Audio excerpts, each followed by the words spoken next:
రాజన్న సిరిసిల్ల జిల్లాలో ఈవో కార్యాలయం ఎదుట బీజేపీ బీఆర్ఎస్ నాయకులు వేర్వేరుగా ధర్నా చేపట్టారు. నిబంధనలకు విరుద్ధంగా వేములవాడ రాజన్న ఆలయ కోడెల తరలింపు చేస్తున్నారని ధర్నా చేపట్టారు. ఈవోను సస్పెండ్ చేసి విచారణ చేపట్టాలని డిమాండ్ చేశారు. నిబంధనలకు విరుద్ధంగా 49 కోడెలను మంత్రి సురేఖ అనుచరులకు రాజన్న కోడెలు ఇవ్వడం ఏంటని ప్రశ్నించారు. మంత్రివర్గం నుండి కొండ సురేఖను బర్తరఫ్ చేయాలంటూ డిమాండ్ చేశారు. భక్తుల మనోభావాలను దెబ్బతీస్తున్నారని ఆగ్రహం వ్యక్తం చేశారు. ఉమ్మడి వరంగల్ జిల్లా వాసి అయిన రాంబాబు గారి పేరిట రైతుల బినామీ పేరిట 60 కోడెలు వారికి తీసుకుపోవడానికి ఒక లెటర్ ద్వారా సమకూర్చడం జరిగింది.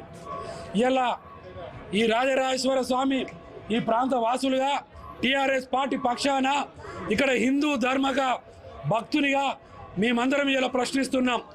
ఇలా కాంగ్రెస్ పార్టీ అధికారంలో ఉండి రాజరాజేశ్వర స్వామికే ఇక్కడ ఒక ప్రాచీన సంస్కృతి సాంప్రదాయాలు దక్షిణ కాశీగా పేరుంది, ఒక పేదల భక్తిగా పేరొందిన మా రాజరాజేశ్వర స్వామిగా ఈ ప్రాంతంలో భారతదేశంలోనే ఎక్కడ కూడా లేని కోడమొక్కుల సంస్కృతి సంప్రదాయం ఇక్కడ రాజరాజేశ్వర స్వామి సన్నిధిలో ఉన్నది.